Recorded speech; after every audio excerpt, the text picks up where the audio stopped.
Hi good evening everyone. आज हमारा concept law of an concept service to others हम continue करेंगे। मेरा स्क्रीन दिख रही है सबको? हाँ। यहाँ से शुरू करते हैं। This was where we left. Okay, Nikhil तुमको पढ़ना है? पढ़ सकते हो वैसे, या किसी और हाँ। को पढ़ना है तो पढ़ सकते हो, no problem.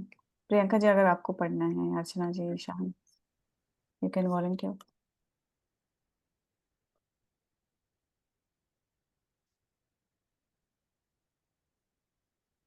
No, okay Nikhil continue. ये यहाँ से, वेट मुझे इसको थोड़ा बड़ा कर। कॉन्सेप्ट गाइड है ना? Concept guide.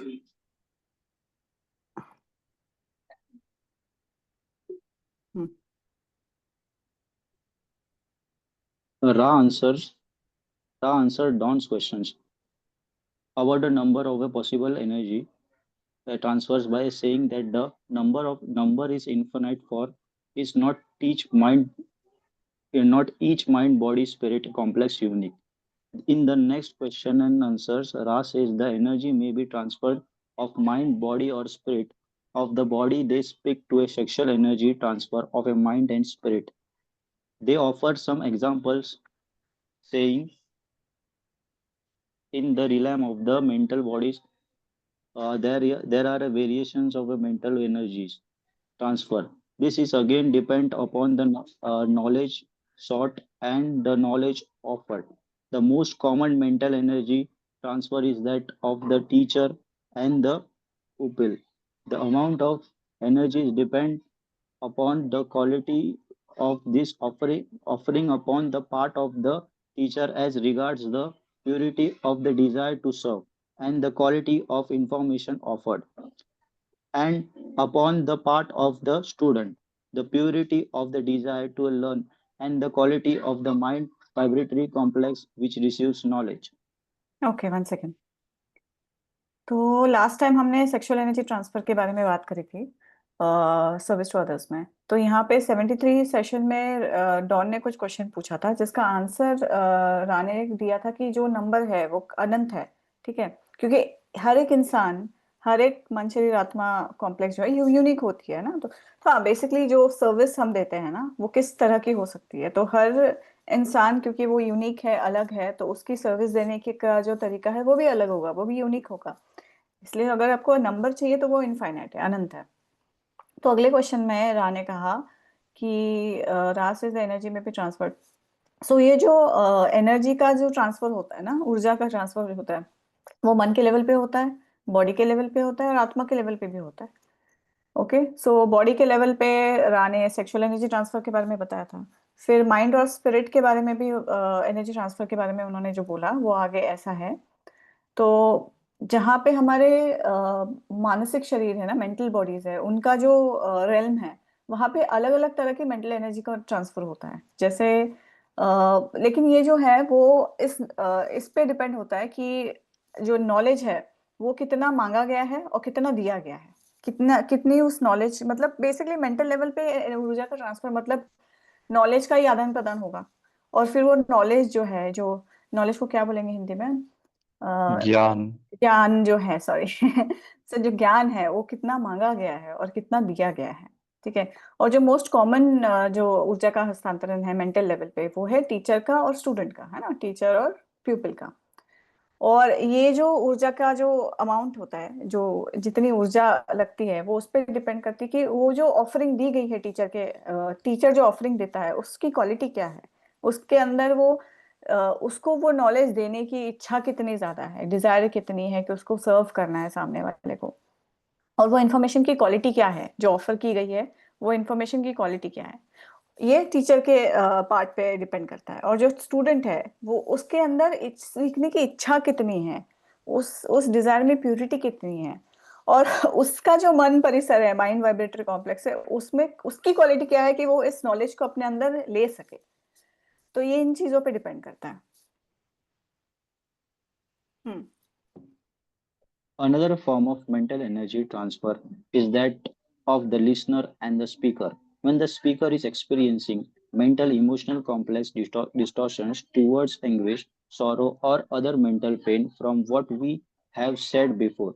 You may perhaps garner the knowledge of the variations possible in this transfer. The spiritual energy transfers are at the heart of all energy transfer, as a knowledge of self and other self as a creator is paramount, and this is spiritual work. Okay wait. तो mental energy transfer का एक और example उन्होंने दिया है, जो speaker है और जो लिसनर है। मतलब यहाँ पे ये भी हो सकता है कि जो अब हम लोग जाते हैं ना, आश्रम में जाते हैं, कोई गुरुजी बैठा होता है, वो अकेला स्टेज पे बैठ के बात करता रहता है, लोग उसको सुनते रहते हैं। So this is just an example. जो लिसनर है और जो स्पीकर है, और जो स्पीकर है उसके मेंटल और इमोशनल परिसर में क्या डिस्टॉर्शंस है उसके ऊपर भी डिपेंड करता है। अगर वो दुख में है, उसके अंदर कोई मेंटल पेन है या कुछ प्रॉब्लम है, तो वो जिस तरह से बात करेगा ना, उसके बातों में भी वो सारी सारी चीजें झलकेगी। और फिर उसी तरह का नॉलेज उस इंसान के पास, जो लिसनर है, वो भी उस चीज को सुनेगा, है ना। उसी तरह का नॉलेज का ट्रांसफर होगा, उसी का आदान आदान प्रदान होगा। सो इट, वो जो स्पीकर है उसके उसके मेंटल और इमोशनल डिस्टॉर्शंस क्या है उसके ऊपर भी ये चीज डिपेंड करती है। और जो स्पिरिचुअल एनर्जी ट्रांसफर है, उसका जो दिल है, मतलब उसका जो मेन चीज है, वो सारे एनर्जी ट्रांसफर्स का मेन अगर कुछ है तो वो स्पिरिचुअल एनर्जी ट्रांसफर है। क्योंकि वहां पे हमें खुद के रचेता होने के और सामने वाले के रचेता होने का एक एक नॉलेज होता है, एक अवेयरनेस होता है। और इसी को आध्यात्मिक काम कहते हैं, स्पिरिचुअल वर्क कहते हैं। Energy transfer, and especially sexual energy transfer, is a significant subject in the material worthy of its own entry.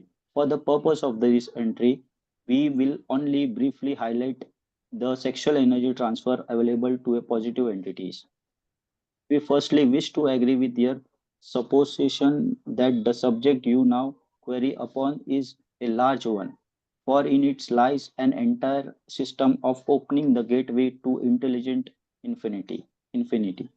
You may see that some information is necessarily shrouded in a mystery by our desire to preserve the free will of the adept, the great key to a blue indigo, and finally that the great capital of the column of sexual energy transfer, violet energy transfer, is the metaphysical bond or a distortion which has the name among your peoples of unconditional love. Okay, एक minute. Okay, I think ये दोबारा से sexual energy transfer के बारे में शुरू शुरू कर दिया इन्होंने। सो ऊर्जा का जो ट्रांसफर है, स्पेसिफिकली जो सेक्सुअल एनर्जी ट्रांसफर है, ये वो सब्जेक्ट है या जो मटेरियल है जिसके जिसकी खुद की, मतलब उसके बारे में बात करेंगे तो बहुत लंबा बात कर सकते हैं। और इस एंट्री के लिए, इस बात को करने के लिए सेक्सुअल एनर्जी ट्रांसफर को हाईलाइट करेंगे। जो पॉजिटिव एंटिटी जो है, जो सकारात्मक इकाई है, वो जो यूज करता है इस एनर्जी को। ठीक है, तो यहाँ पे राणे कौन सा सेशन में बोला था ये लिखा नहीं है, लेकिन राणे कहा था कि सबसे पहले तो हम आपकी जो समझ है इस सब्जेक्ट को लेके, कि इसके ऊपर काफी बड़ी चर्चा हो सकती है, ये सही है। और इसी में ये जो है आपका जो इंटेलिजेंट इन्फिनिटी का जो गेटवे है, जो थर्ड आई बोलते हैं हम उसको, है ना, बुद्धिमान अनंतता का जो गेटवे है, उसको ओपन करने का इसी के अंदर काफी अच्छा सिस्टम है।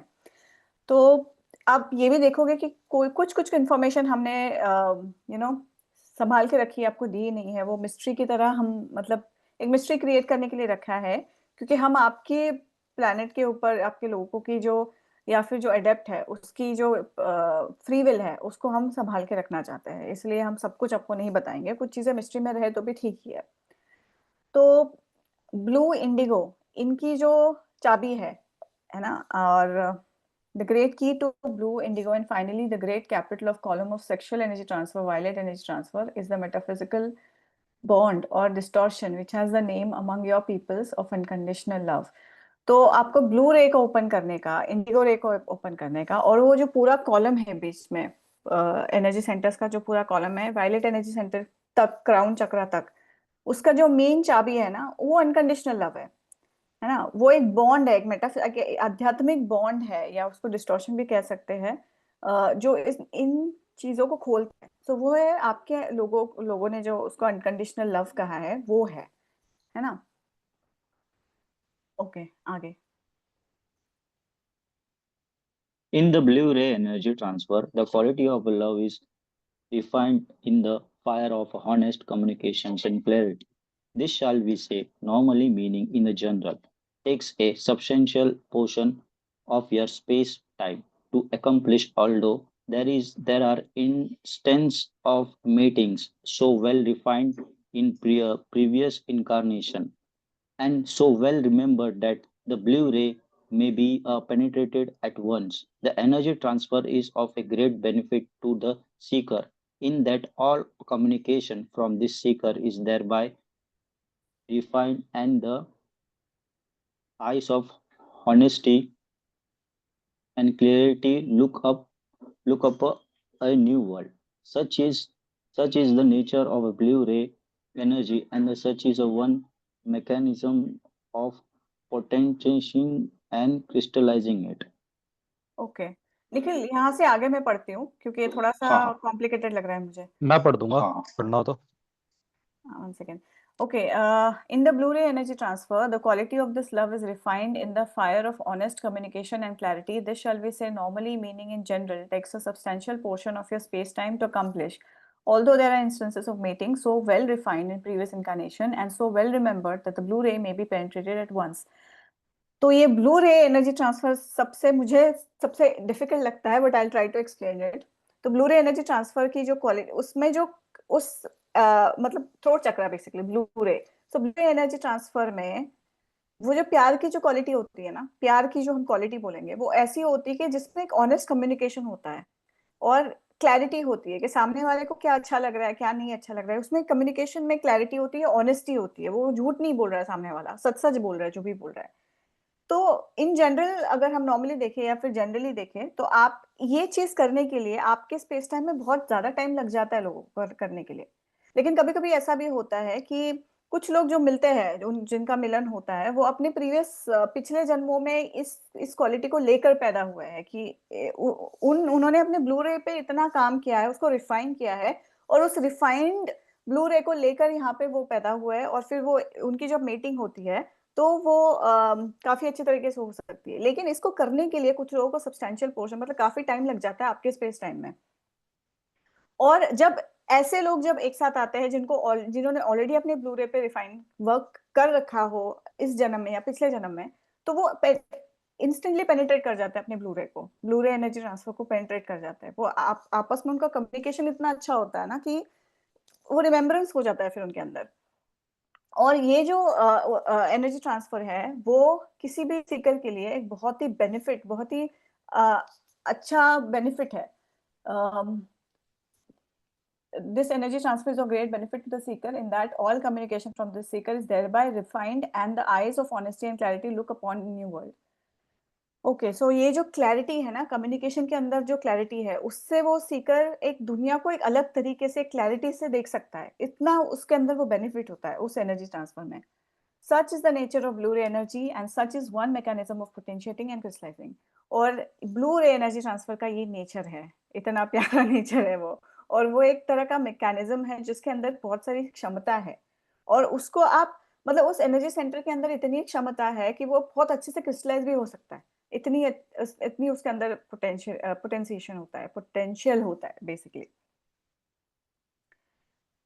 As we approach indigo ray transfer, we find ourselves in a shadowland where we cannot give you information straight out or plain. So this is seen by us to be an infringement. We cannot speak at all of violet ray transfer as we do not again desire to break the law of confusion. तो Indigo रे transfer का कुछ एक ऐसा हिस्सा है जो shadow में है और जिसके बारे में हम पूरी तरह से आपको एक डायरेक्टली इन्फॉर्मेशन नहीं दे सकते क्योंकि आपके फ्री विल का हम इन्फ्रिंजमेंट नहीं करना चाहते। और उसी तरह से हम वायलेट रे जो क्राउन चक्र एनर्जी ट्रांसफर है उसके बारे में तो बिल्कुल भी बात नहीं कर सकते क्योंकि आपका जो भ्रम का जो कानून है उसको हम तोड़ना नहीं चाहते। We may say that these jewels, though dearly bought, are beyond price for the seeker. And we might suggest that just as each awareness is arrived at through a process of analysis, synthesis, and inspiration, so should the seeker approach its mate and evaluate each experience seeking the jewel. Okay, तो हम बस इतना कह सकते हैं कि ये जो जूल्स है ना, जो क्या बोलते हैं जूल्स को, क्या बोलेंगे, गहने।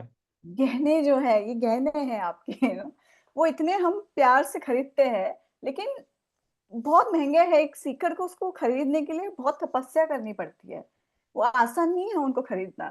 ठीक है।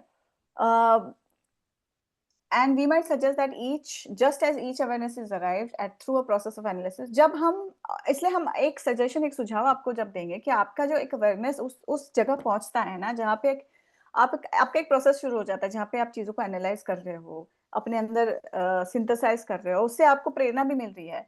उसी तरह से एक सीकर को जब वो अपने मेट को, मतलब जो आप उसका जो सेक्सुअल पार्टनर है, उसको जब अप्रोच करता है ना, तो वो इन हर एक एक्सपीरियंस को ठीक से इवेल्युएट करे, ताकि वो उस ज्वेलरी को, उस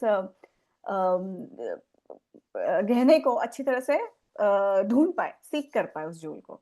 तो एक एक्चुअली ये काफी एक मेटाफोरिक चीज राने बोली है यहाँ पे, कि ये है जूल्स, लेकिन आपको मेहनत करनी पड़ेगी वहां तक पहुंचने के लिए, उनको खरीदने के लिए, उनको अपने पास, उनको एक्टिवेट करने के लिए बेसिकली। और उतना ही जब आप अपने पार्टनर के साथ भी उस तरह से आपको एक तालमेल में रहना चाहिए, रहना होगा उसी तरह से, और हर एक एक्सपीरियंस को आपको वैल्यूएट करना पड़ेगा। Wow, this was heavy. Okay. Though the heart of service to others work in third density is not necessarily to pierce the veil, two beings of shared, polarized seeking open the door to great possibility. अब तीसरी घनत्वता में जो दूसरे की सेवा का जो काम है, उसमें ये जरूरी नहीं है कि इस भूलने के पर्दे को भेदा जाए। लेकिन अगर दो लोग सेम पोलैरिटी के हैं, सेम एक्सपीरियंस जिन्होंने शेयर किया है, वो एक साथ आते हैं ना, तो इस दरवाजे को वो बहुत अच्छी तरह से खोल सकते हैं, और खोलने की पॉसिबिलिटी भी बहुत ज्यादा बढ़ जाती है उनकी, जो गेटवे ऑफ इंटेलिजेंट इन्फिनिटी का जो गेटवे है, उसको ओपन करने की। 83 सेशन में क्वेश्चन है, what techniques and methods of penetration of the veil were planned and are there any others that have occurred other than those planned? तो don ने क्वेश्चन पूछा है कि कोई ऐसी टेक्निक है, कोई ऐसा मेथड है जिससे हम इस वेल को हम भेज सके, या फिर ऐसा कोई प्लान बनाया गया था जिसकी वजह से हम इस भूलने के पर्दे को भेज सके, या कोई कोई ऐसा कर चुका है पहले, या ऐसा हुआ है पहले जिन्होंने ये प्लान किया था। तो रा कहते हैं, in general we may say that by far the most vivid and even extravagant opportunities for the piercing of the veil are a result of the interaction of polarised entity. तो Ra कहेंगे, हम general तरीके से आपको बताएंगे कि जो सबसे विविड और जो एक बहुत बड़ी अपॉर्चुनिटी जो किसी को मिलती है इस वेल को भेदने की, इस पर्दे को भेदने की, वो तब आती है जब दो पोलराइज्ड एंटिटी जो एक ही पोलराइजेशन में है, जो एक साथ आते हैं और उनका इंटरेक्शन होता है, तो वहां पे अपॉर्चुनिटी और वहां पे पॉसिबिलिटी होती है कि, एक अपॉर्चुनिटी भी होती है और पॉसिबिलिटी होती है कि वो साथ में मिलके उस पर्दे को भेद सके। 83.17 questioner, could you expand on what you mean by that interaction of polarized entities in piercing of the veil? So Don पूछते हैं कि आप थोड़ा सा इसको हमको एक्सप्लेन करो, इसका क्या मतलब है कि दो एक ही ध्रुवीयता वाले इकाई जब एक साथ आके इस भूलने के पर्दे को भेदते हैं। तो रा कहते हैं, we shall state two items of note. The first is the extreme potential for polarization in the relationship of two polarized entities which have embarked upon the service to others path, or in some few cases, the service to self path. Secondly, we would note that effect which we have learned to call the doubling effect. Those of like mind which together seek shall far more surely find. Okay, तो रा ने कहा कि हम दो चीजें आपको यहाँ पे बताएंगे जो आप नोट करिए। पहला तो वो दो पोलराइज्ड इकाइयां जो होती है ना, दो ध्रुवीकृत इकाइयां जो होती है, जो एक साथ दूसरों की सेवा के रास्ते पे निकल गई है, उनके अंदर जो बहुत ज्यादा क्षमता होती है और पोलराइज होने की। ठीक है ना। और ये जो है कभी कभी सर्विस टू सेल्फ वाले एंटिटीज में भी दिखाई देता है कि दो सर्विस टू सेल्फ एंटिटी एक साथ मिलके भी काम कर सकते हैं, लेकिन ये मेजरली सर्विस टू अदर्स के पाथ का ज्यादा होता है। और दूसरा ये है कि एक ऐसा इफेक्ट है जिसे हम डबलिंग इफेक्ट कहते हैं, जो लॉ ऑफ स्क्वायर भी बोलते हैं ना हम लोग, डबलिंग इफेक्ट। तो दो लोग साथ में आते हैं तो वो डबलिंग इफेक्ट से ज्यादा हो जाता है। तो जितने एक जैसे सोच वाले लोग एक साथ आते हैं, तो वो उस जिस चीज को ढूंढने जा रहे हैं उसको ढूंढने की जो प्रोबेबिलिटी है वो बढ़ जाती है, वो ज्यादा उनको अच्छे से मिल जाएगा। जो दो लोग आके, सपोज एक इंसान भूलने के पर्दे को भेदने की कोशिश कर रहा है, सालों से तपस्या कर रहा है, उसके अगेंस्ट, उसके वर्सेस दो इकाइयां हैं, दो पोलराइज एंटिटीज है जो सेक्सुअल एनर्जी ट्रांसफर से ये कर सकते हैं आराम से। सो ये डिफरेंस है कि जब ज्यादा लोग एक साथ आते हैं ना, तो उनको वो जो सीख कर रहे हैं ना, वो ज्यादा बेहतर तरीके से और काफी श्योरिटी से वो उनको मिल भी सकता है, because of the doubling effect. I hope I made it easy. कुछ समझ में आया यहाँ पे? क्योंकि ये थोड़ा हेवी है, अगर नहीं समझ में आएगा तो आगे बढ़ने का कुछ मतलब नहीं है। किसी को कोई क्वेश्चन है इसमें, या किसी को कुछ अपना इनपुट देना है?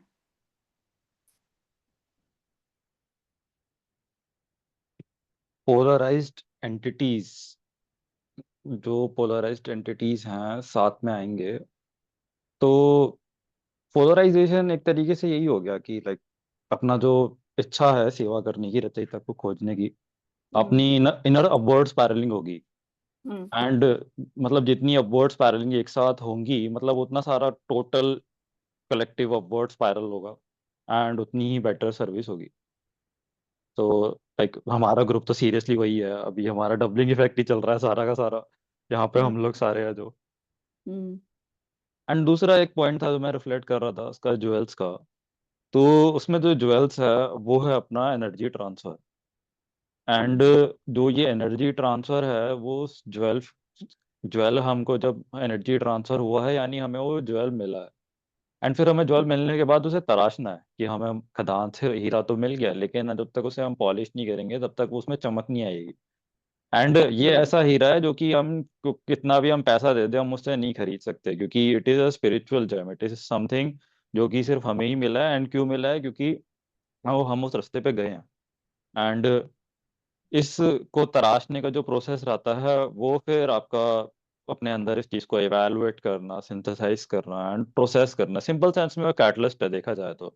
एनर्जी ट्रांसफर से हुई हुई जो एक एनर्जी मिली है वो कैटलिस्ट है, एंड उस चीज को आप किस तरीके से अपने एक्सपीरियंस में कन्वर्ट करते हो।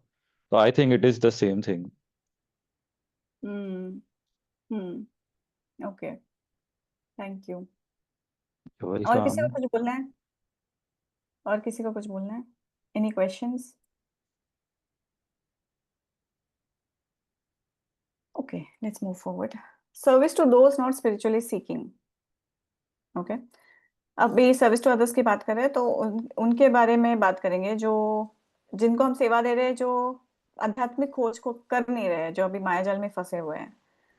One can, with a discerning eye, see that some beings are perhaps more asleep than others. With compassion, with discernment, need not be a vision of judgment or condensation, but rather a way to determine how to respond to others' needs while respecting their free will. We cannot ultimately determine sleep versus awakening, but in responding to those who seem more greatly interested in distraction and comfort seeking, those who may seem less interested in using their catalyst for self knowledge and service, Ra shares insight. अब ऐसे लोग हैं जो spiritually खोज नहीं रहे हैं, जो अपनी मायाजाल में फंसे हुए हैं, जो है ना सोए हुए हैं बेसिकली। तो उनको जब हम सेवा देते हैं तो एक एक ऐसी आंख से उनको देखना है जिसमें कंपैशन है ना। ऐसा नहीं कि उनको जजमेंट के नजर से देखना है, या ऐसा उनको एक जगह पे रख के यार ये तो अलग ही किस्म की प्रजाति है, ऐसा नहीं देखना है। बट एक आप अपने अंदर उनको किस तरह से रिस्पॉन्ड करना है, किस तरह से उनकी सेवा करनी है, उसके बारे में एक सोचना पड़ेगा, क्योंकि हम उनकी फ्री विल की भी रिस्पेक्ट करते हैं कि उनको सोना है तो उनको सोने देना चाहिए, ठीक है ना, लेकिन उनको सेवा भी देनी है। और कौन सो रहा है और कौन जाग रहा है इसको हम अल्टीमेटली डिटरमाइन भी नहीं कर सकते, ठीक है। लेकिन ऐसे लोग हैं, जब हम उनको रिस्पॉन्ड करते हैं, ऐसे लोग जो काफी डिस्ट्रैक्शंस में बहुत फंसे हुए हैं ना माया जाल में, या फिर अपने कंफर्ट जोन में बहुत ज्यादा कंफर्टेबल है अपनी लाइफ में, जिनको बेसिकली जो आध्यात्मिक प्रगति, उनको उनको अध्यात्म समझ में ही नहीं आता। वो अपने पैसा कमाने में, अपने पार्टीज करने में, एक दूसरों के साथ जेलसी में ना, इसने घर खरीदा तो मैं भी घर खरीदूंगा, मैं गाड़ी, इसने ये गाड़ी खरीदी तो मैं दो गाड़ी खरीदूंगा, और वन सेकेंड, और इसने बोट खरीदी तो मैं प्लेन खरीदूंगा। वैसे जो लोग हैं ना, वैसे पड़े सोए पड़े लोग हैं। तो उनको उस कंफर्ट से बाहर निकाल भी नहीं सकते हम लोग, और उनको ये समझ में नहीं आता कि ये जो कैटलिस्ट उनके लगते हैं, ये इसलिए लगते हैं कि वो अपने आप को जान पाए, है ना। तो उसके बारे में रा ने कुछ आगे बताया है। तो 89th सेशन में questionnaire, What was the attitude just prior to the third density harvest of those harvestable entities of Ra with respect to those who were obviously unharvestable? Okay, तो ये रा के बारे में पूछा डॉन ने कि आपकी जो तीसरी घनत्वता है उसके जस्ट पहले जब खत्म हुई तीसरी घनत्वता, तब उन लोगों की जब आप लोगों की जब हार्वेस्ट हुई रा की, तो उनके एटीट्यूड में क्या डिफरेंस था बजाय उन लोगों के जो हार्वेस्टेबल ग्रेड के बने नहीं थे? रा कहते हैं those of us which had the gift of polarity felt deep compassion for those who seemed to dwell in darkness. This description is most apt as ours was a harshly bright planet in the physical sense. Okay. Okay. There was every attempt made to reach out with whatever seemed to be needed. However, those upon the positive path have the comfort of companions, and we of Ra spent a great deal of our attention upon the possibilities of achieving spiritual or metaphysical adepthood or work in Indigo Ray through the means of relationships with other selves. Consequently, the compassion for those in darkness was balanced by the appreciation of the light. तो Venus पे जब रात है तीसरी घनत्वता में, तब ऐसे भी कुछ लोग थे, उनके टाइम पे भी बहुत सारे लोग थे जो सो रहे थे, बेसिकली अंधेरे में ही अपने जीवन व्यतीत कर रहे थे। और तब जबकि उनका जो प्लैनेट था ना, काफी ब्राइट प्लैनेट था वो, मतलब काफी लाइट उस पे थी फिजिकल सेंस में अगर बात किया जाए, फिर भी कुछ लोग थे जो सोए पड़े थे। काफी उन्होंने कोशिश की थी कि उन लोगों को जगाया जाए, उनको हेल्प की जाए, लेकिन फाइनली ये हुआ कि जो पॉजिटिव पाथ के उनके जो लोग थे, जो सकारात्मक रास्ते पे थे, तो उन्होंने have the path, however those upon the positive path have the comfort of हाँ, जो सकारात्मक रास्ते पे जो लोग होते हैं ना, उनके पास एक कंफर्ट होती है कंपेनियनशिप की, है ना, उनके साथ और भी लोग होते हैं। तो उन्होंने जो जो है, उन्होंने बहुत सारा अपना जो अटेंशन है अपनी स्पिरिचुअल ग्रोथ का, अपने मेटाफिजिकल अपने अडेप्टहुड पे उन्होंने ज्यादा काम किया, अपने इंडिगो रे पे ज्यादा काम किया by means of relationship with others. मतलब वो I think sexual energy transfers की यहाँ पे बात कर रहे हैं, या फिर दूसरों की सेवा करके उन्होंने लर्न टीच भी तो आता सेवा। है। हाँ, लर्न टीच वाला भी तो आता है, एनर्जी ट्रांसफर एक। हाँ, वही दूसरों के साथ जो उन्होंने लर्न टीच किया, सेक्सुअल एनर्जी ट्रांसफर हो गया, या फिर दूसरों की सेवा करके जो उन्होंने अडेप्टहुड अटेम्प्ट किया, तो उसके ऊपर उन्होंने ज्यादा अपना अटेंशन जो है फोकस किया, ना कि उन लोगों पे जो सोए पड़े हैं। और उसकी वजह से हुआ ये कि जो लोग डार्कनेस में थे, उनके लिए उनके अंदर एक सहानुभूति सी थी, जिस वजह से वो एक बैलेंस सा बन गया, क्योंकि वो उन जो लोग सोए पड़े थे या जो लोग अंधेरे में थे, उनके अंदर की भी लाइट उनको दिख रही थी, तो इस वजह से वो एक बैलेंस्ड हो गया था वहां पे। Would Ra's attitude toward the same unharvestable entities be different at this nexus and at the time of the harvest of third density? तो डॉन ने पूछा क्या रा का एटीट्यूड अब इस नेक्सस पे जो लोग हैं जो हार्वेस्टेबल ग्रेड के नहीं है, क्या उनके लिए सेम एटीट्यूड होगा जब आपका मतलब जो उन लोगों का है जो हार्वेस्टेबल ग्रेड के बन चुके हैं? तो रा कहते हैं not substantially, to those who wish to sleep we could only offer those comforts designed for the sleeping. Service is only possible to the extent it is requested. We were ready to serve in whatever way we could, but still seemed satisfactory as a means of dealing with other selves in third density. It is our feeling that to be each entity which one attempts to serve is to simplify the grasp of what service is necessary or possible. तो रा ने कहा कि ऐसा जरूरी नहीं है, क्योंकि जो लोग सो रहे हैं ना, उनको उनकी जरूरतों से उनको वो कंफर्ट दिया जाता है जो उनको और सोने में मदद करे, क्योंकि उनकी वो कॉलिंग है, उनकी वो इच्छा है। तो जो सर्विस है ना, वो हम उस एक्सटेंट तक दे सकते हैं जितना उन्होंने मांगा है, जितना उनसे रिक्वेस्ट आई है। लेकिन जो रात है, उन्होंने पूरी कोशिश की, अपने हिसाब से पूरी कोशिश की, जितना कर सकते हैं उतना उन्होंने किया। और ये हम जब दूसरों के साथ डील करते हैं ना तीसरी घनत्वता में, तो इतना सेटिस्फैक्ट्री है कि ठीक है, उसको जितना सर्विस की जरूरत है, जो जितना मांग रहा है उसको उतना ही दो। ऐसा नहीं कि आप पूरा ही जो तो अपने आप को उनके उसके लिए, उतना भी काफी है जितना आप सर्विस दे सकते हो उतना। और हमें ऐसा लगता है कि हर इकाई का जब वो दूसरों की सेवा करने की कोशिश करता है ना, तो उसको अपने हिसाब से एक सिंप्लीफाई करके जो सेवा वो दे सकता है, जो जरूरी है और उसके लिए जो पॉसिबल है, वो उसको देना चाहिए। ऐसी हमारी फीलिंग है। Okay, service to others using catalyst. अब दूसरों की सेवा हम एक कैटलिस्ट बन के, एक उत्प्रेरक बन के भी दे सकते हैं।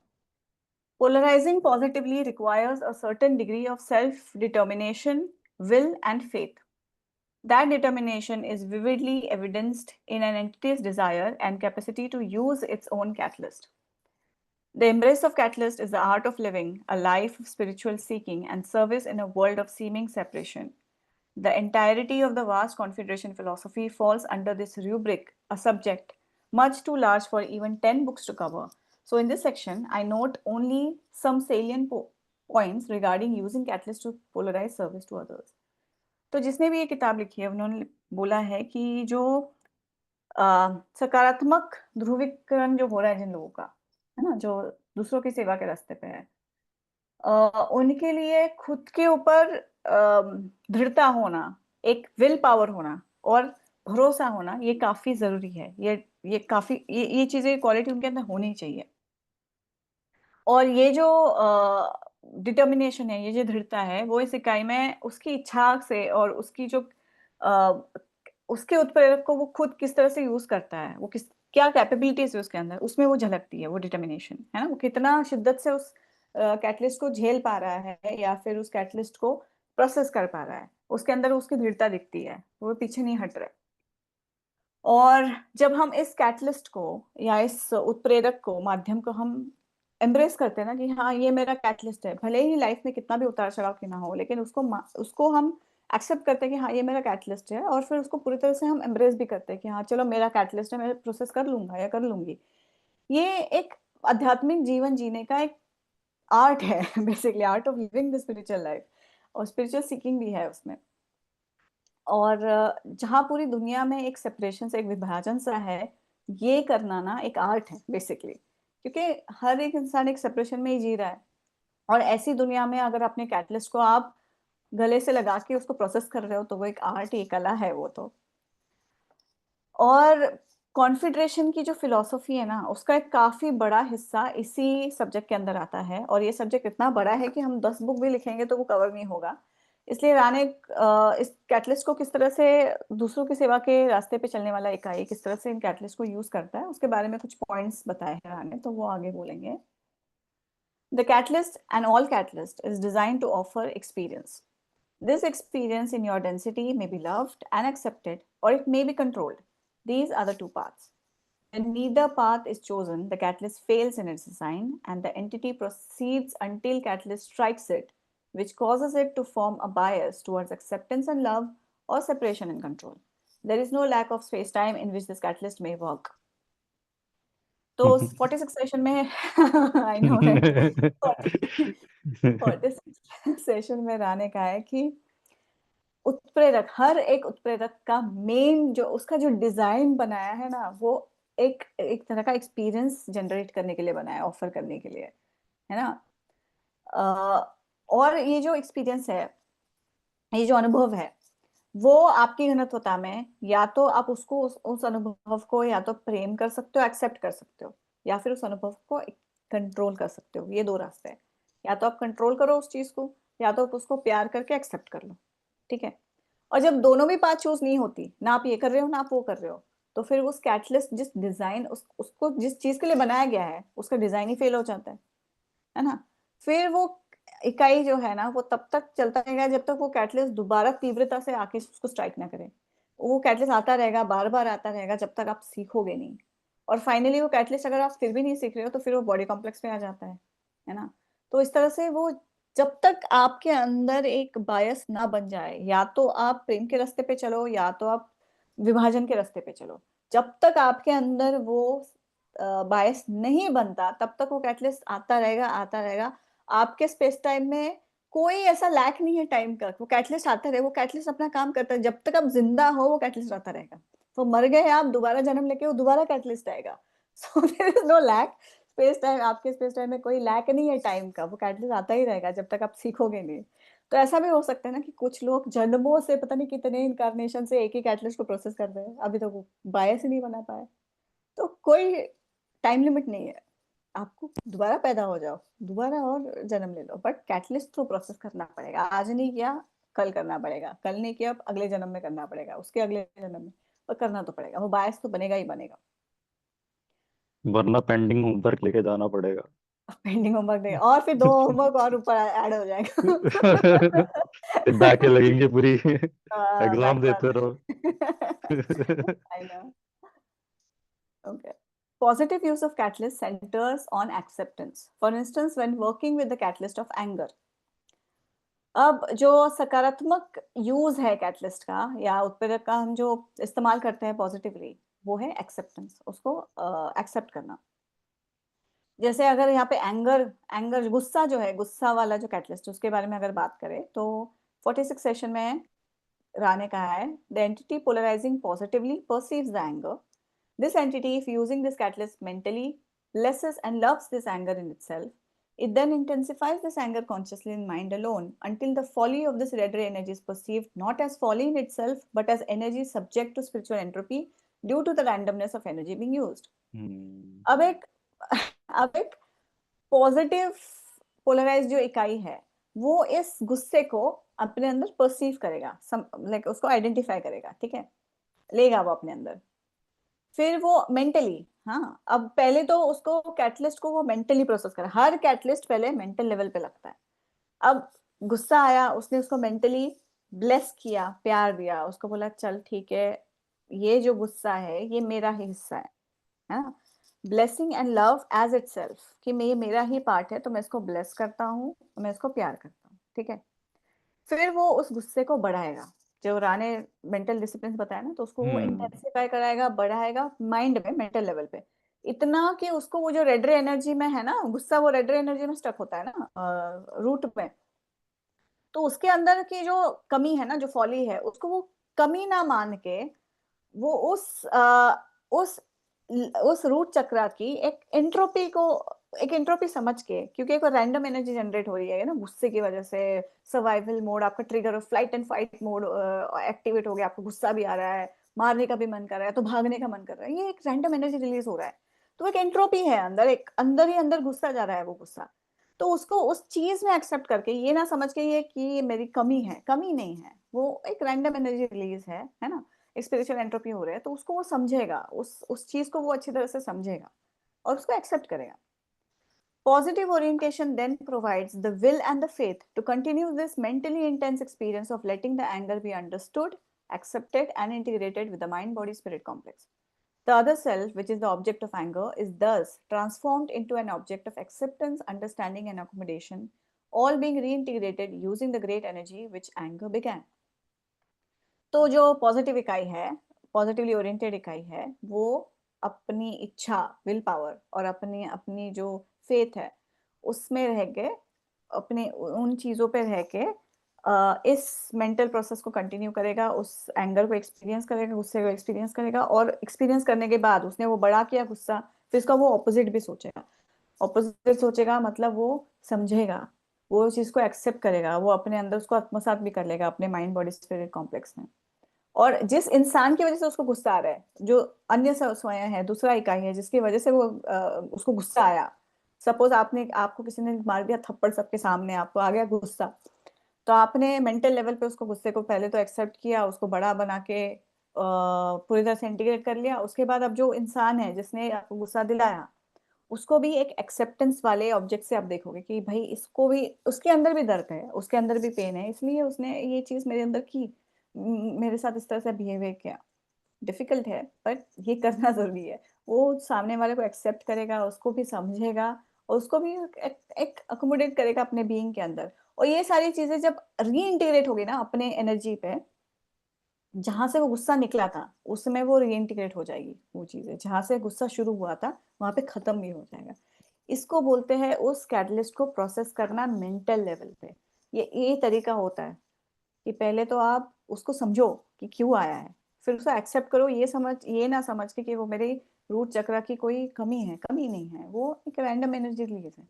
फिर आप उस चीज को एक्सेप्ट करके, फिर आप जो दूसरे हैं उसको भी एक्सेप्ट करो, उसको भी अंडरस्टैंड करो, और फिर फाइनली प्रोसेस कर डालो, उसको खत्म कर डालो, जहां से आया था वही खत्म वापस। The first acceptance or control, depending upon polarity, is of the self. Anger is of one of many things to be accepted and loved as part of self or controlled as a part of self if the entity is to do work. तो जो पहला acceptance है, या फिर आपका कुछ लोग जो है नेगेटिव एंटिटी उसको कंट्रोल करते हैं, तो या तो एक्सेप्टेंस या तो कंट्रोल, वो उसके पोलैरिटी पे डिपेंड करता है ना इंसान के। तो गुस्सा एक ऐसी चीज है ना जिसको सबसे पहले तो एक्सेप्ट और प्यार करना बहुत जरूरी है, अपना हिस्सा मान के, या तो उसको कंट्रोल करना भी जरूरी है अपना हिस्सा मान के। एक अगर ही तो चीज है एक वैसे इकाई को देखा जाए अपने तो ऊपर यार। काम करना है, एक चीज नहीं है ना। सी, टू डिफरेंट थिंग। एक्सेप्टेंस आपको सामने वाले के लिए भी तो आ रहा है ना यहाँ पे, लेकिन जो इंसान कंट्रोल करता है वो गुस्से को वहां पे कंट्रोल कर रहा है, लेकिन उसको एक्सेप्ट करके इंटीग्रेट नहीं कर रहा है, उसको फिर चैनल करेगा वो बाद में। वो उस वक्त कंट्रोल कर रहा है, लेकिन बाद में उस इंसान की वाट लगा देगा वो दूसरे की। सो वो चैनल करेगा उस गुस्से को। ही नोज पहले हाउ तो टू सेल्फ में कंट्रोल ही इट, तो हो रही है कैन चीज। Channel it to. No no, that is I am talking about the two different polarities. No, जो hmm. Service to self entity है वो किस तरह से उसको प्रोसेस कर रहा है, वो भी प्रोसेस कर ही रहा है। राने उसको गलत नहीं बोला, राने बोला या तो कंट्रोल करो तो एक्सेप्ट करो, या तो प्यार करो। सो वो जो तरीका वो भी सही है, ये तरीका भी सही है। बीच में लटकोगे तो फिर वो कैटलिस्ट दोबारा स्ट्राइक करेगा। ये इंसान भी उस कैटलिस्ट को प्रोसेस कर ही रहा है, वो अपने तरीके से कर रहा है। he will then control and then use it, channel it some other way, that is his way। लेकिन जो सर्विस टू अदर्स है वो उस चीज को एक्सेप्ट कर रहा है, प्यार कर रहा है, अपने अंदर उसको इंटीग्रेट कर रहा है, और फिर सामने वाले को भी वो प्यार ही दे रहा है, एक्सेप्टेंस दे रहा है। तो ये जो है सर्विस टू सेल्फ वाला है, फिर उसको बाद में जो भी करेगा वो करेगा, अलग अलग बात है। But these are the two ways basically, या तो ये कर लो या तो ये कर लो, don't hang in between. Okay, then the positive question, then the positively oriented entity, rather than attempting repression of emotions, would balance the emotion as stated in an earlier contact. Is this correct? तो don ने पूछा कि जो positive इकाई है वो इस गुस्से को छुपाने, रिप्रेस नहीं करेगा, सप्रेस नहीं करेगा, लेकिन एक बैलेंस सा बनाएगा अपने इमोशंस, इमोशंस के अंदर एक बैलेंस बनाएगा, जैसे आपने पहले बताया। क्या ये करेक्ट है? तो रा कहते हैं this is correct and illustrate the path of unity. ये सही है, और जो यूनिटी का पाथ है ना, एकता का जो रास्ता है, उसको भी एक इलस्ट्रेट करता है, मतलब समझाता है। करेक्ट है। तो जो बैलेंसिंग इज। हम्म। तो जो यहाँ पे सेल्फ और अदर सेल्फ में सबसे पहले जो चीज आ रही है, लाइक सबसे पहले जो एक्सेप्टेंस है, कंट्रोल आ रहा है, वो सेल्फ के अंदर ही आ रहा है। अदर सेल्फ तो अभी पिक्चर में आया ही नहीं है। हम्म। तो अदर सेल्फ बाद में आया। एंड यहाँ पे क्या हो रहा है, हमारे पास एक एनर्जी है जो कि हम्म। एंट्रोपी से रिलीज हुई है, जो कि कहीं ना कहीं अपने अंदर का एक अनरिफाइंड प्रोसेस है मेंटल स्ट्रक्चर्स के अंदर, जिसकी वजह से ये एनर्जी रिलीज हुई है। तो हम्म। इस एनर्जी को बैलेंस करने के दो तरीके हैं, एंड हम्म। दोनों ही वैलिड है। पहला तो ये आ जाता है रिप्रेशन। रिप्रेशन का यानी मैं उस इमोशन को रिप्रेस कर दे रहा हूँ, एंड मैं मान चाह रहा हूँ कि यार ये इमोशन मैं जो फील कर रहा हूँ, ये इमोशन को मैं फील ना करूँ, क्योंकि अभी के टाइम कंट्रोल। पे मेरे को दूसरा इमोशन फील करना है, जिससे मेरे को वो इमीडिएट सिचुएशन पे कुछ और कर सकूं। तो तो जैसे कि फॉर एग्जांपल नेगेटिव एंटिटीज, मतलब नेगेटिव नेगेटिव एंटिटीज में भी ना काफी सोफिस्टिकेटेड लोग होते हैं। तो ऐसा नहीं हाँ, है कि लाइक सर्विस टू सेल्फ में लाइक सिर्फ सिर्फ मोटी बुद्धि के लोग होते हैं कि भाई गुस्से से आया नहीं, सीधा कंट्रोल अडेप्ट कर होते दिया। हैं, वो भी अडेप्ट होते हैं सीरियसली। बहुत। हाँ, वो अडेप्ट भी होते हैं। अडेप्ट होते हैं बिल्कुल। तो अब लाइक इसमें देखो, अगर मैं इसको जो कह रहा था कि एक ही चीज है, एक ही चीज इस सेंस में कि देखा जाए तो है तो इमोशनल रेगुलेशन ही है। हम्म। तो ये चीज इमोशनल रेगुलेशन, बट उसकी इंटेंशन को किस तरीके से यूज करता है वो आती है। अब हम्म। आपका जो सर्विस टू आपका जो अदर्स वाला है, वो आपके एंगर को लव करेगा, ब्लेस करेगा।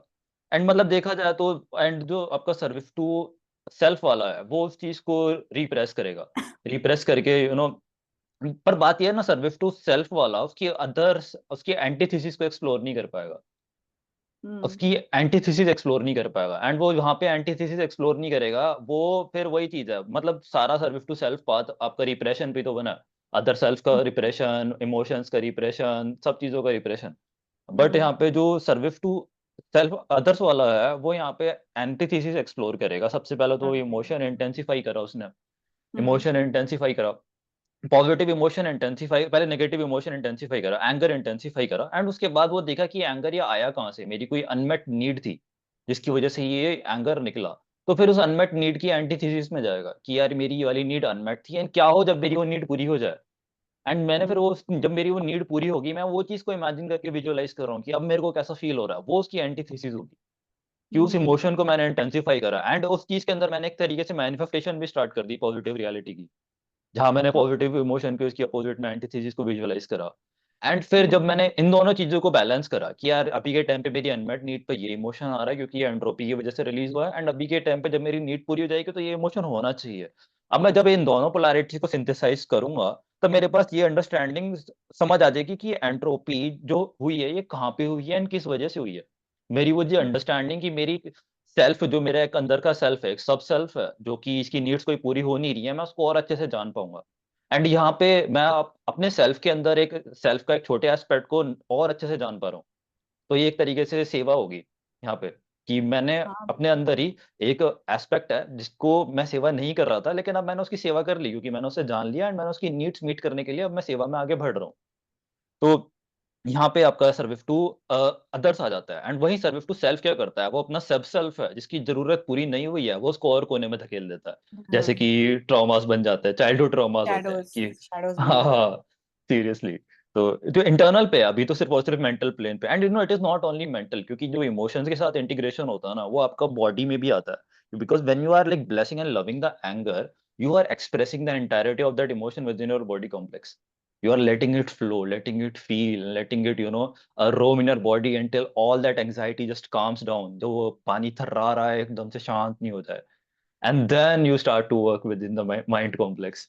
So it is hmm. also, body complex में भी आता है, but it is like purely with the self. First of all, that thing happens within the self. Other self तो बहुत बाद में आएगा पिक्चर में, लाइक जब हमने इंटरनल लेवल पे इस चीज को आर्टिकुलेट कर लिया है कि यार ये इम्बैलेंस मेरा जनरेट कहाँ से हो रहा था, कौन सी नीड मेरी अनमेट थी, देन उसके बाद भी we start to focus on like other self की, ओके अब इस अदर सेल्फ को समझने की कोशिश करते हैं, पहले अपने सब सेल्फ की जरूरत पूरी कर लेते हैं। तो वही तो नहीं हो पाता ना। जब हमें गुस्सा हम्म आता है ना, तो गुस्से का जो रीजन है, जो अदर सेल्फ है, हम उसी पे इतना फोकस्ड रहते हैं कि हम अपने अंदर के ट्रिगर को समझ ही नहीं पाते कि उसने कुछ ट्रिगर किया है मेरे अंदर, और probably he is mirroring something that is inside me. हम यही मोस्ट ऑफ द पीपल ये समझ नहीं पाते कि आपको अपने जो एंगर वाला जो सब सेल्फ है उसको पहले आइडेंटिफाई करके, उसको पहले accept and love and acceptance है, उसको इंटीग्रेट करना है। फिर वो हम्म सेकंड जो अदर सेल्फ है वो पिक्चर में आएगा, which is सब not an easy thing to do. सबसे बड़ी प्रॉब्लम ये आती है कि लोगों के पास ना इंट्रापर्सनल इंटेलिजेंस नहीं है। Like most of the people work on exterior reality and actions, and उन्हें ये नहीं पता कि एक्सटीरियर रियलिटी जो भी सारी उनकी क्रिएट हो रही है वो उनकी इंटरनल रियलिटी के रिफ्लेक्शंस के थ्रू क्रिएट हो रही है, कि जो उनका इंटरनल ऑपरेटिंग सिस्टम है that is subconsciously creating their home reality. And hmm. When people start to realise the importance कि आपकी इनर रियलिटी कितना ज्यादा इम्पैक्ट करती है आपकी आउटर रियलिटी को, and then they start working on their inner reality, तो उन्हें रियलाइज होता है कि ओके अब ये टाइप सबसे पहले मेरे को इस इमोशन को रिजॉल्व करना है before starting to resolve that issue with that person. So it is hmm. The first point, जो कि इंट्रापर्सनल इंटेलिजेंस जिन लोगों की एक्टिवेट हो जाती है वो इस काम पे आते हैं। And what I perceive it this happens when blue ray activation is done. Yes. Before blue ray activation it can not be done. No, no, even green ray activation भी अगर है होता है ना, उस लेवल पे भी कर सकते हैं। ग्रीन रे अब वो आई सिर्फ थिंक और सिर्फ अदर सेल्फ के साथ एक सरफेस लेवल पे होगा, लाइक माइंड कॉम्प्लेक्स के अंदर this actual work is like introspection is like only possible with blue ray. Blue ray, या but green ray should be a base, but या ब्लू और रे इज ग्रीन रे तो obviously base है, like blue ray activation का मतलब like all of the lower centres are in synchronisation and I am just saying balanced. कि green ray के level पे, even though you are not exactly at blue रे, आप उस process को कर सकते हो, लेकिन या ब्लू रे is necessary for honest communication. और ऑनेस्ट कम्युनिकेशन सिर्फ सामने वाले से नहीं, अपने आप से भी होना जरूरी है। यू हैव वही टू तो बी है। Honest with yourself also. लोग खुद से झूठ हाँ। बोलते हैं, खुद को ही समझाते हैं, हम्म स्टोरीज खुद को ही सुनाते हैं कि नहीं यार, उनके इंटरनल स्टोरीज इतने ज्यादा होते हैं ना, and they start believing in it, and then they believe that that person is acting in that. you don't want to face yourself, you don't want to be honest with yourself, and that is why you're perceiving people as you want them to be perceived. तो ये हम्म। what you're saying is right, दो रे का honest communication खुद के साथ होना जरूरी है, तब जाके आप अपने सीरियसली सब सेल्फ को हैंडल कर पाओगे, उसको समझ पाओगे। ग्रीन रिएक्टिवेशन में पता है क्या होता है कि जो माइंड कॉम्प्लेक्स होता है ना उसकी एनर्जी इतनी रिफाइंड नहीं होती, वो काफी रिजिड होती है, वो कॉन्क्रीट ऑपरेशनल कॉग्निशन कहते हैं उसे कॉग्निटिव साइकोलॉजी में, तो कॉन्क्रीट ऑपरेशनल कॉग्निशन पे चलता है। But when a individual reaches blue ray activation, उसका जो कॉग्निशन होता है वो फॉर्मल ऑपरेशन कॉग्निशन पे आता है। इसका मतलब वो थॉट पे ऑपरेट करना स्टार्ट कर पाता है, अपना माइंड कॉम्प्लेक्स एक्सप्लोर करना स्टार्ट कर पाता है, तो बहुत मेजर लीप आती है and introspection is like activated right at that point. True, true, true. Okay, इस लास्ट पेज को खत्म करते हैं, and then will do the discussions. Okay, balancing is an integral part of using Catalyst, and acceptance is both the foundation and the fruit of balancing exercises. But why does this illustrate the path of unity? The self is the creator, all is the creator. All, therefore, is part of the self. To face, accept, and integrate the full range of one's catalyst is to face, accept, and integrate parts of the self, speaking in innumerable voices, just what we were talking about. But the energies of the self and the energies of the other selves and the energies of the moment are not delivered to the self in perfectly synthesized, symmetrical, proportional relationship. They require constant balancing between opposing or complementary forces and concepts. To truly balance and integrate these myriad energies back into the all, self-acceptance is required, which is to say, opening the heart, trusting in the creator, surrendering to what is. Okay तो ये जो balancing है catalyst को use करने का जो integral part है balancing, वो एक्सेप्टेंस जो है ना, वो फाउंडेशन है उस चीज का। अगर आपको बैलेंस बनाना है कैटलिस्ट प्रोसेस करते टाइम, तो उसको एक्सेप्ट करना बहुत जरूरी है, वो फाउंडेशन है। और इस बैलेंसिंग का जो आप एक एक्सरसाइज कर रहे हो, उसका एक फल भी है एक्सेप्टेंस। लेकिन ये एकता का जो पाथ है, मार्ग है, उसको क्यों दर्शाता है? क्योंकि अगर हम खुद की बात करें तो हम क्रिएटर हैं, सब लोग क्रिएटर, सब कुछ क्रिएशन है, सब कुछ क्रिएटर है ना? तो वो आपका जो हिस्सा है वो भी क्रिएटर है ना? तो उसको, उसका सामना करना, उसको एक्सेप्ट करना, उसको अपने अंदर पूरी तरह से इंटीग्रेट करना, पूरे कैटलिस्ट के पूरे रेंज को, है ना? तो जब आप उसको एक्सेप्ट करते हो, फेस करते हो, इंटीग्रेट करते हो, तो वो अपने आप का एक हिस्सा है आपका, उसको भी आप फेस कर रहे हो, एक्सेप्ट कर रहे हो, इंटीग्रेट कर रहे हो। क्योंकि वो जो सब सेल्फ जो आपके अंदर बना हुआ है ना, उसके बहुत सारे वॉइसेस है, वो अलग अलग तरीके से सामने आता है, अलग अलग तरीके के उसके वॉइसेस है। वो आपको, आपके साथ बार्गेनिंग करता है कि मुझे गुस्सा आया तो मुझे क्यों आया, उसने कुछ कर दिया इसलिए मुझे गुस्सा आ रहा है। वो हमेशा दूसरों पे ब्लेम करने की कोशिश करता है मेंटल लेवल पे। तो उसको फेस करना, उसको एक्सेप्ट करना, इंटीग्रेट करना, वो काफी ज्यादा इम्पोर्टेंट है basically.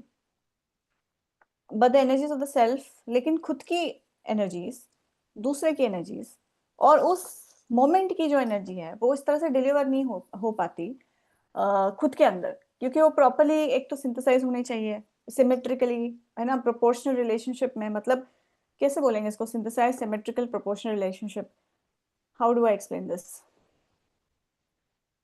Ener energies of the self, the energies of the other selves, and the energies and the of energy the of the moment moment are are not not. delivered to the self in the perfectly synthesized, symmetrical, and proportional relationship because the shadows and the blind spots that were there, which caused the striking of the catalyst, made the energy entropy, which were not symmetrical and which were not synthesized and which were not a proportional relationship. How do I explain this in Hindi? अच्छा अच्छा, हिंदी हम में। लोग English में तो बात कर रहे हैं कब से? ये मुझे तो समझ हिंदी में में, आ गया, आई अंडरस्टूड दैट, हाँ बट हाँ, trying to explain it in Hindi में इसको कैसे समझाऊं? तो हिंदी में ये रहेगा कि आपको जो भी मतलब जो कैटलिस्ट आता है, कैटलिस्ट को फेस करने का मतलब है, कैटलिस्ट को एक्सेप्ट करने का मतलब है, उसको इंटीग्रेट करने का मतलब है कि जो भी एक कैटलिस्ट आपको दे सकता है, जो कि कैटलिस्ट में एक बहुत सारे टाइप की वॉइसेस होती हैं कि फॉर एग्जांपल मेरा जो एंगर है, मेरे एंगर किसी मेरी अपने आप की नीड की वजह से एब्सेंट, मेरी ये कोई नीड फुलफिल नहीं हुई है, यानी मेरा खुद का सेल्फ है जो कि मैं खुद नहीं जानता, जो कि मेरे अंदर है, जिसकी नीड पूरी नहीं हुई है, एंड वो मेरे को कहीं न कहीं से कंट्रोल कर रहा है। एंड वो एक एस्पेक्ट है, ठीक है? वो एक चीज़ है जो कि मैं नहीं जानता। सिमिलरली एक अदर सेल्फ है, अदर सेल्फ को मैं नहीं जानता जिसने मेरे अंदर से गुस्सा निकाल दिया, मेरा वो एस्पेक्ट निकाल दिया जो कि अभी क्रिएशन हुई है नहीं। तो वो भी एक चीज़ आती है। तो है क्या कि ये बहुत सारी जो एस्पेक्ट्स हैं, तो ये कैटलिस्ट एक पूरी बहुत सारी रेंज प्रोवाइड करता है। आपके लाइफ में एक जो भी कैटलिस्ट होता है उसमें इतना सारा एक्सपीरियंस होता है, लेकिन हम ज़्यादातर उस एक्सपीरियंस को प्रोसेस नहीं कर पाते, सिंथेसाइज़ नहीं कर पाते, इंटीग्रेट नहीं कर पाते। एंड यही चीज़ है कि जब हम इस एक कैटलिस्ट की एक पूरी रेंज होती है, energies of the self, energies of the other self, energy of the moment. तो एक मोमेंट में एक अपने आप की एक एनर्जी है, एक अदर सेल्फ की एनर्जी है, वो इतनी वास्ट होती है, इतनी रेंज होती है कि हमारी चेतना इन सबको पूरी तरीके से एक प्रोसेस नहीं कर पाती, अंडरस्टैंड नहीं कर पाती, समझ नहीं पाती। एंड यही रीज़न है ये कैटलिस्ट एग्ज़िस्ट करता है यहाँ पे। हम्म, ओके। सो इन ऊर्जाओं को, जो ऊर्जा खुद से निकल रही है, अब ऐसा जो मैं समझ रही हूँ, मैं बता रही हूँ। अब इमेजिन करो कि मुझे गुस्सा आ रहा है, और गुस्से से मेरे अंदर से कोई ऊर्जा निकल रही है, उस सामने वाले की ऊर्जा अलग है, और वो जो मोमेंट है, उस वो जो मोमेंट्री, वो जो चीज हुई है, इवेंट हुआ है जिसकी वजह से गुस्सा है, हर चीज की एनर्जी है। और वो जो एनर्जी है ना, वो एक एक फ्लो में, एक सिमेट्रिकल पैटर्न में, एक प्रॉपर प्रोपोर्शन में नहीं जा पाती है मेरे अंदर। और इस वजह से वो जो एक सब सेल्फ उसका बन जाता है, एक एक अलग हिस्सा बन जाता है, क्योंकि मैं उसको समझ नहीं पा रही हूँ कि सब रैंडमली हो रही है चीजें, है ना।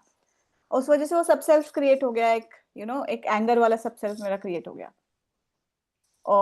और उसकी आवाजें इतनी ज्यादा है ना कि वो मुझे बार्गेनिंग कर रहा है, कि वो बता रहा है कि यार no, your your anger is validated, गुस्सा आ रहा है तो ठीक है, इट इज वैलिड। तो इस तरह की चीजें जो है मुझे वो मेंटल लेवल पे समझ में आती कि अब मेरा सब सेल्फ के इतने सारे वॉइसेस है। तो उन हर एक वॉइसेस को, हर एक आवाज को, हमारे मेरे इनर सेल्फ की जो आवाज है, जो गुस्से वाली आवाज है, उसको एक्सेप्ट करना, उसको फेस करना, इंटीग्रेट करना ना, वो एक काफी इंपॉर्टेंट चीज बन जाती है। क्योंकि जो मैं फील कर रही हूँ वो मैं क्रिएटर हूँ, जो सामने वाला जिस वजह से फील हो रहा था मुझे, वो भी क्रिएटर है, वो जो मोमेंट है वो भी क्रिएट, सब कुछ क्रिएटर का ही हिस्सा है, सब कुछ एकता का ही हिस्सा है। तो इसलिए वो एकता का जो अवेयरनेस है ना, जो हमारे अंदर आ जाता है, तो चीजें आसान हो जाती है इंटीग्रेट करना। इस तरह से मुझे समझ में आ रहा है। तो यहाँ पे मैं और ऐड करना चाहूंगा। हम्म तो जैसे कि फॉर एग्जांपल जब गुस्सा आता है तो सबसे पहले ये चीज है कि हमारी कॉन्शियसनेस कॉन्ट्रैक्ट हो जाती है, हम एक सेल्फ कॉन्ट्रैक्शन की स्टेट में पहुंच जाते हैं। हमारा माइंड उस तरीके से काम नहीं करता जो कि जब हम एक रिलैक्स ओपन माइंडेड और एक हाईली कॉन्शियस स्टेट में होते हैं। एंड हमारी बॉडी काफी ज्यादा टेंस हो जाती है, नर्वस सिस्टम काफी ज्यादा जाम हो जाता है एंड हमारी हार्ट रेट इंक्रीज हो जाती है, हाइपर रिएक्टिव मोड में आ जाते हैं। टोटली सेल्फ कॉन्ट्रैक्शन है। एक सिंपल सेंस में बात करूं तो हमारा एक सेल्फ है वो सिकुड़ गया, अंदर सिकुड़ गया।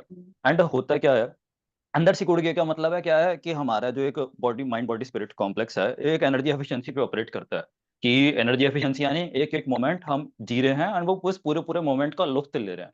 एक एक मोमेंट जो हमको एक्सपीरियंस का मिला है हम उस पूरे पूरे मोमेंट को पूरी तरीके से वसूल कर रहे हैं। हमारे पास लिमिटेड इस समय एक लाइफ का जब हम इनकारनेट होके हैं। एंड हम्म हमारा काम है रचयिता की सेवा करना। रचयिता की सेवा करने का मतलब है हम एक एक जो मोमेंट है हम जिस लाइफ का जी रहे हैं वो हम रचयिता को सेवा में हम उसे चढ़ा रहे हैं। एंड क्या होता है exactly। कि जब हमको ऐसे मोमेंट्स मिलते हैं जब हमारा सेल्फ कॉन्ट्रैक्ट हो जाता है तो वहाँ हमारी सेवा खराब हो रही है देखा जाए तो, क्योंकि हम वो मोमेंट पूरी तरीके से हम रचयिता को नहीं दे पा रहे। And in that moment what happens is that जो हमारा एक ऑब्जेक्टिव बनता है वो ये बनता है कि ये जो एंट्रोपी हो रही है जिसकी वजह से हमारा सेल्फ कॉन्ट्रैक्शन हो रहा है, इस सेल्फ कॉन्ट्रैक्शन की जो एक एंट्रोपी हो रही है हमें इस चीज को आइडेंटिफाई करना है। एंड ये एंट्रोपी काफी सारे रीजंस की वजह से हो रही है, माइंड कॉम्प्लेक्स में हो रही है, बॉडी कॉम्प्लेक्स में हो रही है, स्पिरिट कॉम्प्लेक्स में हो रही है, अदर सेल्फ्स में हो रही है।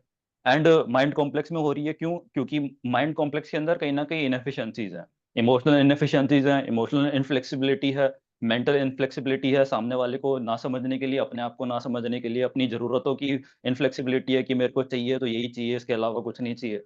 एंड अदर सेल्फ को हम नहीं जानते थे जिसकी वजह से ये चीज हुई। कहीं ना कहीं अगर हम अदर सेल्फ को जान रहे होते तो उस लेवल पे इतना मेजर वो नहीं आ रहा था, क्योंकि हमारे पास पहले इस चीज की अंडरस्टैंडिंग होती है, इस चीज का कोप कोप कैसे करना है। एंड इतना सब जो होता है, अब होता क्या है कि फॉर एग्जाम्पल मेरी कोई जरूरत थी, मेरे को पता ही नहीं मेरी वो जरूरत थी, लेकिन जब मेरे को गुस्सा आया तब पता चला अरे मेरी ये भी जरूरत थी। तो मेरा सेल्फ एक्सपैंड हुआ। इट इज लाइक मैं हर मोमेंट अपने आप को एक नया जान रहा हूँ। एंड उस मोमेंट पे जब मेरे को कैटलिस्ट हिट हुआ वहां पे मेरे को क्लैरिटी मिली कि यार यहाँ पे मेरी इसके साथ बहस हुई है, अगली बारी मेरे को अपनी बाउंड्रीज बनानी है कि अगर मेरे को कोई इस मोमेंट पे ऐसे कोई चीज कहता है तो मेरे को पता चल गया है कि यार अब अगली बारी मेरे को चाहिए क्या लाइफ में। तो मेरे को एक नया सेल्फ मैंने क्रिएट करा, क्रिएशन हुई है वहां पे। तो इस कैटलिस्ट ने मेरे अंदर एक नई एडिशन करी है एंड उस एडिशन को मैं किस तरीके से एक्सप्लोर करता हूँ, इंटीग्रेट करता हूँ एंड उस चीज को अपना पार्ट बनाता हूँ। तो ये यहाँ पे एक प्रोसेस आ जाता है कि जब इस कैटलिस्ट को मैं प्रोसेस कर दूंगा फिर उसके बाद एक मोमेंट के अंदर जो एक एक्सपीरियंस करने की एबिलिटी होगी वो मेरी बढ़ जाएगी। मेरा जो कॉन्शियसनेस का स्पेक्ट्रम होगा वो बढ़ जाएगा एंड जो पूरी रेंज ऑफ एक्सपीरियंस होगा वो मेरा बढ़ जाएगा। एंड अब सिमिलर है कोई कैटलिस्ट आएगा फिर होगा क्या कि मेरी कॉन्शियसनेस फिर कॉन्ट्रैक्ट नहीं होगी। फिर मैं रचयिता की जिस पूरी अपनी मेरी शिद्दत है, मेरी कैपेसिटी है, उसके साथ मैं कॉन्टिन्यूअस एक स्ट्रीम ऑफ कॉन्शियसनेस के अंदर सेवा करता रहूंगा। तो this is my take on this. Hmm. और यहाँ पे बैलेंसिंग काफी जरूरी है। अब बैलेंस किस चीज का बैलेंस है? ये जो अलग अलग ऊर्जाएं हैं या फोर्सेस है ना, अपोजिंग एनर्जीज भी है और कॉम्प्लीमेंट्री भी है ना।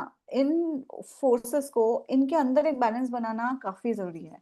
और जो सच्चा बैलेंस बनता है ना, वो इन एनर्जी से अलग अलग, जो अलग अलग ऊर्जाएं निकल रही है सबकी, उनको इंटीग्रेट करना बैक इनटू ऑल सेल्फ, मतलब जो सब कुछ है उसमें एनर्जीज को वापस लेके आना, और एक्सेप्टेंस के साथ, वो ज्यादा जरूरी होता है। बेसिकली ये है कि अपने दिल के चक्र को खोलना, अपने दिल को खोलना, क्रिएटर पे भरोसा रखना, और जो हालात है उसको सरेंडर कर दो कि जो है वो है।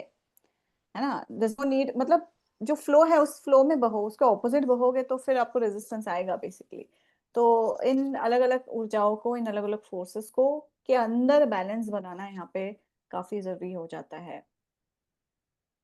और नहीं, हम नहीं कर पाते, इसी वजह से तो शैडोज बनते हैं, इसी वजह से तो ये अलग हमारे सब सेल्फ बनने लगते हैं। वैसे देखा जाए तो शैडोज तो वो सब चीजें हैं जो कि हम अभी है नहीं। एंड हम्म। होता क्या है कि जब हम कोई चीज है नहीं और हमें मौका मिलता है वो चीज बनने का, कैटलिस्ट तब हमारे सामने आते हैं। तो हम एक छोटी सी बिंदु ही तो है समुद्र में से निकली हुई। एंड हम बहुत सारी चीजें जो अभी है नहीं। एंड कैटलिस्ट क्या करता है, हमें एक्सपीरियंस प्रोवाइड करता है ताकि हम अभी जो है हम उससे ज्यादा बन सकें। एंड इसीलिए फिर वो हमें खुजली करता है, अरे अरे अरे ये तो देखो जरा, तुम ये भी तो बन सकते हो। एंड हमें लगता है अरे यार मैं ये कैसे बन सकता हूँ, ना ना ना मैं नहीं कर सकता इस चीज को। तो फिर वहां पे वो खींचतानी शुरू हो जाती है, वहां पर टेंशन बनती है क्योंकि वो पोलैरिटी इंटीग्रेट नहीं हो पा रही एंड हम अपना नया सेल्फ को एक्सप्लोर नहीं कर पा रहे, जो कि एक पोटेंशियल सेल्फ है इंटीग्रेट होने के लिए। हम्म। ओके, ये काफी बड़ा है, मुझे लगा ये लास्ट पेज बचा है, बट और भी 3-4 पेजेस है। एनीवे, इसको खत्म हम्म। करते हैं, then will stop, next session में करेंगे बचा हुआ। 99 session. Those upon the right hand path have no such protection as those of negative polarity employing separation against other cells. For upon that path, the doughty seeker shall find many mirrors for reflection in each other's cells in it encounters. So first session में हमने जो वो card देखा था ना, transformation of mind का, जहाँ पे एक आदमी खड़ा है अपना हाथ को क्रॉस करके, राइट हैंड पे एक लड़की खड़ी है जो पूरी तरह से कवर्ड है, लेफ्ट हैंड पे एक लड़की खड़ी है जो आधी नेकेड है, और उसके ऊपर एक डेविल है जो एक बाण लेके खड़ा है जो उसको प्रोटेक्ट कर रहा है। तो जो राइट हैंड का जो पाथ है, उस लड़की को कोई प्रोटेक्ट नहीं कर रहा था। वो इसलिए क्योंकि जो सकारात्मक रास्ता है, जो राइट हैंड है ना, उसमें एक सीकर को वो दूसरों में एक मिरर देखता है कि मेरे अंदर की चीजें दूसरों में रिफ्लेक्ट हो रही है ना। हर हर एक इंसान मेरा ही हिस्सा है, या हम सामने वाले के ट्रू सेल्फ को नहीं जान पाते, हम किसी को परसीव करते हैं अपने हिसाब से, कि मैं अपने जजमेंट्स, अपने बायस को लेके किस तरह से उसके ऊपर प्रोजेक्ट कर रहा हूँ, और वो इंसान दोबारा फिर वो रिफ्लेक्ट करता है मेरे ऊपर। तो वो आईना है, हर एक इंसान आपके सामने आपका ही आईना है, वो आपके अंदर की चीजों को आपको रिफ्लेक्ट करके दोबारा देगा। सो इस चीज की वजह से जो है राइट हैंड पाथ जो है, क्योंकि उसमें सीखने को ज्यादा मिलता है, तो वो प्रोटेक्टेड नहीं है जिस तरह से लेफ्ट हैंड पाथ प्रोटेक्टेड है। There is nowhere to run ultimately from the catalyst. Boundaries may become established, a service may be rejected, the self may withdraw from a situation, legal or other physical protection may even be employed, but the experience of the moment and the energies therein cannot be defended against. तो अपने उत्प्रेरक से भागने का कोई रास्ता नहीं है, कहीं पे आप भाग नहीं सकते।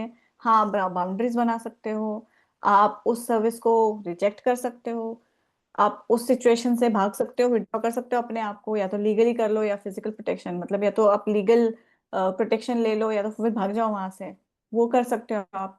लेकिन उस मोमेंट की जो ऊर्जा है, जो अनुभव है, वो उस चीज के अगेंस्ट आपको, आपका कोई डिफेंस नहीं है। वो कैटलिस्ट आया है तो आएगा ही आगे। There is no outward shelter in your illusion from the gust, flurries, and blizzards of quick and cruel catalyst. However, to the pure, all that is encountered speaks of the love and light of the one infinite creator.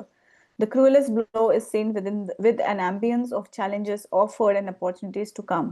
Thusly, the great pitch of light is held high above a, such an one, so that all interpretation may be seen to be protected by light. Okay, so एक बहुत ही क्रूर catalyst जो है, उसका एक तूफान आया हुआ है ना। उसके जो तूफान की जो चीजें उड़ रही हैं यहाँ वहाँ, जो धुआं हो रहा है, डस्ट हो रहा है, उससे बचने का आपके इस भ्रम में कोई शेल्टर नहीं है। आप नहीं बच सकते।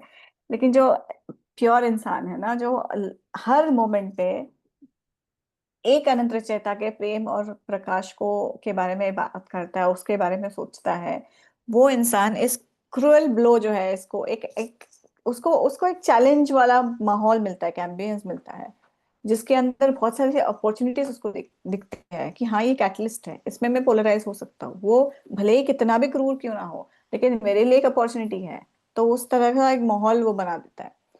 इसलिए जब इस रोशनी को आप ऊपर अपने सर के ऊपर लेके चलोगे, हाई हेल्ड, मतलब अपने अंदर की रोशनी को आप ज्यादा बढ़ा के अपने ऊपर लेके चलोगे, तो फिर आप इस रोशनी से ये रोशनी जो है, आपके अंदर की जो रोशनी है, वो आपको प्रोटेक्ट कर सकती है। ओके।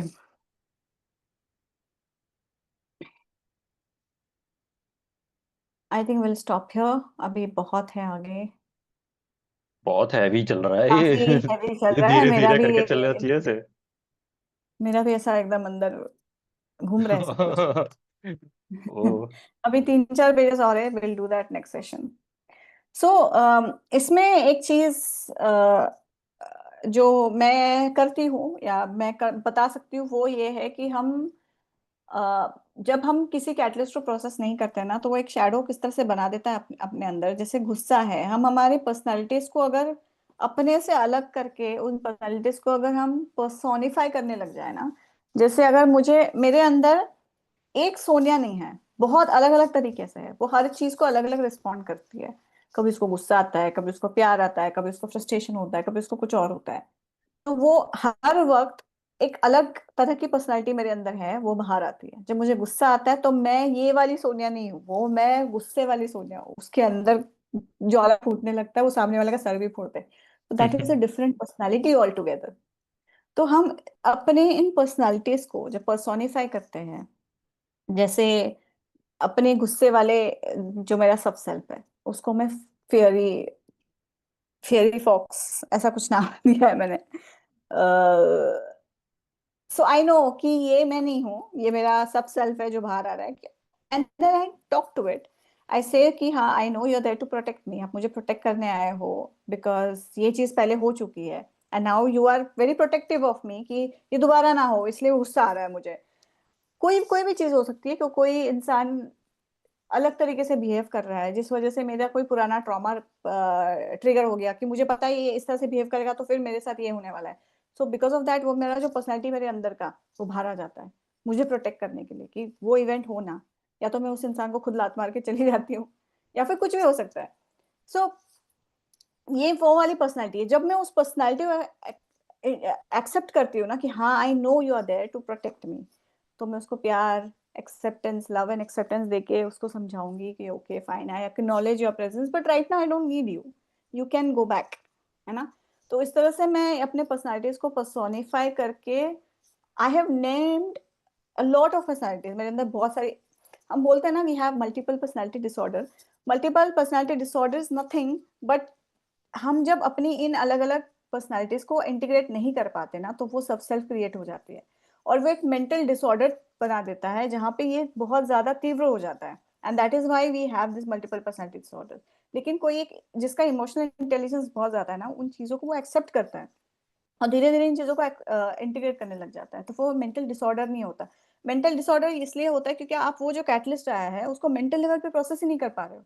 तो वो मेंटल लेवल पे इतना डिस्टॉर्शन पैदा कर देता है कि वो एक आपके ब्रेन में केमिकल लोचा बना देता है, डिसऑर्डर बना देता है। फिर वो आपको साइकेट्रिस्ट के पास भेजा जाता है, फिर आपको दवाइयाँ और ठूस दी जाती है, दवाइयों से और ज्यादा सेपरेशन होता है, फिर और ज्यादा हम्म। chaos बन जाता है। तो ये कैटलिस्ट मेंटल लेवल पे ये सारी हरकतें, मतलब चीजें करता है। लेकिन जो इंसान क्रिएटर के, वन इन्फिनाइट क्रिएटर के लव एंड लाइट में खोया हुआ है ना, उसको पता है कि सब कुछ इल्यूजन है, सब कुछ माया है, ये मैं हूँ, ये सामने वाला भी मैं हूँ, ये मोमेंट के अंदर भी रह जाता है। उसके अंदर वो जो अवेयरनेस होती है ना, वो हमेशा अपने अंदर की जो लाइट है ना, वो जो नॉलेज वाली जो लाइट है, उसके अंदर जो अवेयरनेस, इल्यूमिनेशन वाली जो लाइट है, एनलाइटमेंट वाली, उसको लेके अपने साथ चलता है ना। तो वो इंसान इस कैटलिस्ट के अंदर एक अपॉर्चुनिटी ढूंढता है। उसको लगता है, उसको पता है कि हाँ भाई, ये मेरा कैटलिस्ट है, मुझे कुछ सिखाने आया है, मैं इससे सीखूंगा और आगे बढ़ूंगा, इसको मैं अपनी लाइफ को खराब करने नहीं दूंगा। ये एक्चुअली इस लास्ट पैराग्राफ में यही बात हुई कि क्यों ये रास्ता जो है ना कैटलिस्ट प्रोसेसिंग का, एक यूनिटी का रास्ता है, एकता का रास्ता है। क्योंकि आपको जब हर चीज की यूनिटी का ज्ञान हो जाता है ना, तो इजी हो जाता है। अब सामने वाला जो भी कर रहा है मेरा ही अदर सेल्फ है, उसको नहीं पता है। लाइक जैसे जीसस क्राइस्ट ने किया था ना, एंड में जब उनको क्रूसीफाई किया था, he finally asked for forgiveness, forgive them father for they do not know what they are doing, because he उन्होंने एक्नॉलेज किया सामने वाले को as himself, as other, not as other self but as himself. और उनको ये भी पता था, उनको पता नहीं है वो लोग क्या कर रहे हैं, तो उनको माफ करो। उस लेवल का जब एक्सेप्टेंस आ जाता है सामने वाले के लिए ना, तब आपके अंदर की जो लाइट है ना, वो सर के ऊपर हाई पकड़ के चलते हो। फिर कोई कैटलिस्ट आपको उस लेवल तक मेंटली डिस्टॉर्ट नहीं कर सकता, कोई भी कैटलिस्ट, कितना भी क्रूअल क्यों ना हो। और एक और बात जो इसमें इंपॉर्टेंट थी कि कैटलिस्ट से आप नहीं बच सकते, आप बाउंड्रीज बना सकते हो, आप लीगल प्रोटेक्शन ले सकते हो, भाग सकते हो, लेकिन वो आएगा। इस There is जन्म no में, lack अगले of space जन्म time. में, there is no There is lack no of, lack of space time in which catalyst does not work. It will keep coming. इस जन्म में नहीं, अगले जन्म में, अगले जन्म में नहीं, बहुत टाइम है भाई, infinite, space you are time भरा पड़ा है। भरा पड़ा है इस प्लेनेट पर नहीं, किसी और प्लेनेट पे, पर यू कांट हाइड एक फ्रॉम बारी इट, सो इट्स एक बारी बेटर। जो पार्शियल पार्शियल प्रोसेसिंग में पहुंच गया, एक बारी वो पूरा प्रोसेस होके ही रहेगा। होके ही रहेगा, वो हम्म। कार्मिक एंटेंगलमेंट बनाएगा, और फिर हाँ। कार्मिक एंटेंगलमेंट से फिर वो कैटलिस्ट आता ही रहेगा। इसलिए अपने कर्मा का जो बैग्स है ना, उसको यहाँ खाली करके आगे बढ़ना होता है उसको। और हम, प्रॉब्लम ये हो जाता है कि हम उस बैग में और सामान भरते हैं और उसको हेवी बना देते हैं और 3-4 बैग्स और ऐड कर देते हैं, तो फिर वो पाइल अप हो जाती है चीजें। सो इसलिए अब पता चल गया हमको कि हम कैटलिस्ट से नहीं भाग सकते। सो हर चीज से भाग नहीं सकते तो उसका सामना करते हैं, है ना। Let's face the dragon. So that's it. और किसी को कुछ बोलना है इस सेशन के बारे में? काफी हैवी था ये सेशन, किसी को कुछ समझ में काफी नहीं है अभी तो, मेरे को लग आया? रहा काफी तेज चला है, मतलब थोड़ा और स्लोली स्लोली चलता रहा, रिफ्लेक्ट करते आई करते। एक्चुअली आई एक्चुअली थॉट कि ये खत्म हो गया है, बट देन फिर मैंने स्क्रॉल किया तो आई सॉ 3-4 पेजेस और, मतलब इतना बड़ा नहीं, डॉक्यूमेंट मैं है सच में एक्सपेक्ट कर रहा था कि मतलब बहुत हैवी हैवी चंक से, मैं आई चाह रहा था कि यार एक्चुअली, करते हैं थोड़ा। This is the third session of service to others. इससे पहले 2 सेशंस और हो चुके हैं। अरे टाइम दो भर के, मैं तो क्या कर रहा हूँ क्या करना भाग के। There is no lack of space time, hmm, पूरा नहीं है स्पेस टाइम वो, लेना चाहिए। ये पता होना बहुत जरूरी है, ये समझना काफी जरूरी है, और जो समझ गया वो समझ गया फिर। सीरियसली तो ये यही तो मेन चीज है, service to others. And you know I love, मैंने कॉन्सेप्ट गाइड कभी इतने डेप्थ में पढ़ी नहीं, एंड लाइक इतना सही तरीके से स्ट्रक्चर कर रखे हैं ना, लाइक सेशंस में से क्लिपिंग्स निकाल निकाल के कॉन्सेप्ट वाइज ऑर्डर बना रखी है Rakhi. It is like such a beautiful यार। हम्म। और ये आई थिंक इन्होंने किया है, कुशाग्रा भी था क्या? आई डिडंट सी, हाँ, ही लेफ्ट। कुशाग्रा भी था, हाँ ही लेफ्ट। हाँ चलो, अच्छा है। मैंने आज बोला था, मैंने कहा आइयो भाई आज के सेशन में। उसको समझ में आया होगा हाँ शायद। ऑब्वियसली आया होगा उसे, good. He is like good intellectual. Okay good. Hi Vaishu, how are you? Hi, कैसे हो सब लोग? हेलो। Good good. काफी हैवी सेशन था आज का, यू वर नॉट देयर। मैं आने वाली थी, मैं रिकॉर्डिंग सुन लूंगी। हाँ, नो प्रॉब्लम, नो प्रॉब्लम। और किसी को कुछ इस सेशन के बारे में बोलना है? अगर नहीं तो I stop the recording. Priyanka ji, anything that you would like to say और आस्क? कोई डाउट? अर्चना जी, निखिल? यस, बस ऐसे कुछ नहीं है, सबको समझ में और मतलब ऐसे प्रोसेस मतलब प्रोसेस करती हूँ। जनरली क्या होता है ना, एट ए टाइम जब आपको एंगर आ रहा होता है तो आप ये रिकॉग्नाइज नहीं कर पाते, क्योंकि एज ए स्टूडेंट ऑफ, जैसे हम लोग पढ़ रहे हैं लॉ, तो हमें पता है, तो वो तो भी हमें काफी टाइम लगता है जब वो इंसिडेंट्स हो जाते हैं ना, तो हम उस वक्त तुरंत तुरंत रिएक्ट कर देते हैं, लेकिन फिर बाद में थोड़े 1-2 मिनट के बाद में रियलाइज होता है, फिर उसको समझते हैं कर सिचुएशन की, हाँ यार ये भी हो सकता था और मैं ये भी कर सकती थी, लेकिन जो हुआ एटलीस्ट, तो ये भी एक अच्छा तरीका होता है ना कि आप ये जानते हो कि आप उसको दबा नहीं रहे हो, सरप्राइज नहीं कर रहे हो एंगर को, उसको हम्म। ना मतलब डील कर रहे हो, आ रहे हो, तो ऐसे नहीं कि आप मतलब चुप करके बैठ जाओ कि हाँ यार आपने सीखा कि एंगर को नहीं इस तरह से किसी को मतलब रिएक्ट नहीं करना चाहिए, किसी के भी सामने तुरंत ऐसे फूट नहीं जाना है।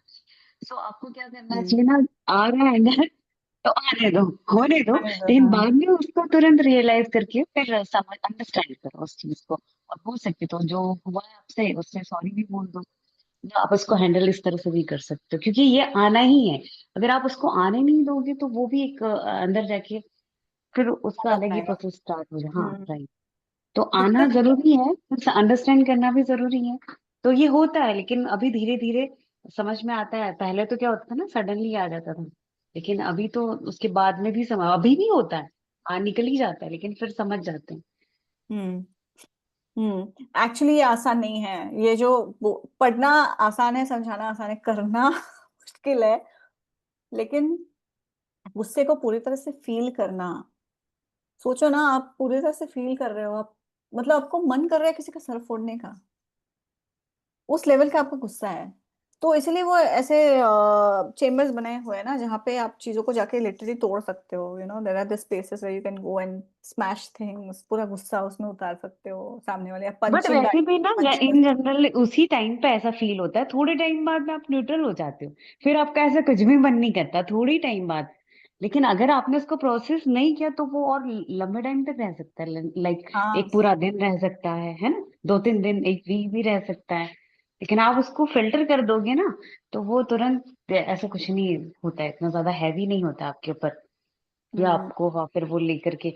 लेकिन नहीं हो पाता है काफी लोगों से, पहले होता था ये प्रॉब्लम, लेकिन अब आप उसको समझ जाओगे, अंडरस्टैंड कर लोगे तो इजी हो जाता है। पता है पहले इस सिर्फ इस होने वाला कॉन्सेप्ट। ऐसा तब तो मतलब छोटे से तब होता था, लेकिन अब नहीं होता, अब कुछ भी नहीं होता। इवन कार ड्राइव भी कर रहे हैं ना, ट्रैफिक भी हो रहा है, कोई बीच में आ रहा है, अच्छा हाँ भैया जाइए आप पहले जाइए, मतलब इतना काम रहते हैं। पहले होता था कि अरे ये बीच में कैसे आगे सुना दिया, ये सब मतलब ये सब होता था, एंगर इशू पहले, अभी नहीं होता। हम्म। एंगर इश्यूज, हाँ वो विद टाइम जब आप प्रोसेस करने लग जाते हो ना, फिर वो थोड़ा आसान हो जाता है उसको, एंगर को प्रोसेस करना, क्योंकि आप उसको as a different entity process नहीं करते, आपका एक हिस्सा ही है जिसको भी प्यार की जरूरत है, एक्सेप्टेंस की जरूरत है। तो आप उसको एक्सेप्टेंस मोड पे आ जाना, मतलब आपने अच्छे से प्रोसेस कर पा रहे हो गुस्से को।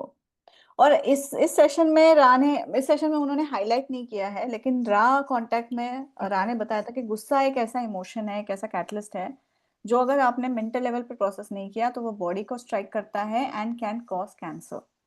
सो जो कैंसर जो बीमारी है ना, ये मोस्टली बिकॉज आपने उस गुस्से वाले कैटलिस्ट को मेंटल लेवल पे प्रोसेस नहीं किया, और वो तीव्र आता रहा आता रहा आता रहा, आपने उसको प्रोसेस नहीं किया, फाइनली वो बॉडी कॉम्प्लेक्स को लग के फिर कैंसर बनता है, जहर बन जाता है आपकी बॉडी में, बेसिकली वो सेल्स जो है ना म्यूटेट होने लगते हैं। तो वो उस लेवल का कैटलिस्ट जो है क्रूअल बन जाता है, तीव्र बन जाता है। इसलिए जब हम एक्सेप्टेंस मोड पे जाते हैं ना, तब जाके चीजें धीरे धीरे आप अपने आप को समझने लग जाते हो, बेसिकली कि ठीक है गुस्सा आ रहा है, कोई बात नहीं, सामने वाले को भी प्यार देना जरूरी है, शायद मेरे अंदर कुछ ऐसी चीजें जो ट्रिगर हो रही है बार बार, सामने वाला तो आईना है, मिरर है, मैं मेरे अंदर की जो डिस्टॉर्शन है उसके ऊपर रिफ्लेक्ट हो रही है।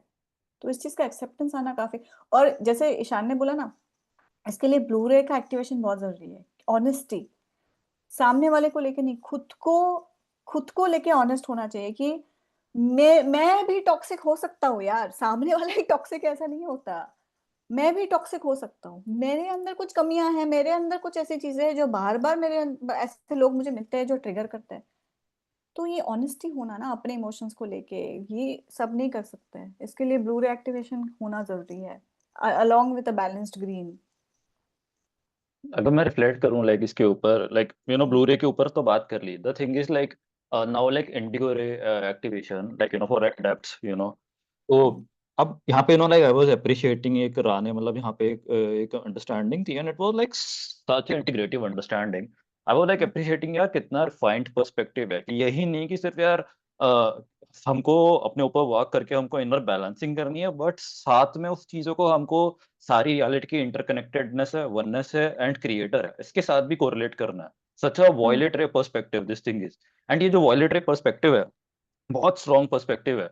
And the thing is like unless we are able to like see things from that perspective कि यार oneness and everything, क्योंकि यार जब हम oneness के लेवल से देखना स्टार्ट करते हैं ना, फिर हमें सेपरेशन नहीं दिखती।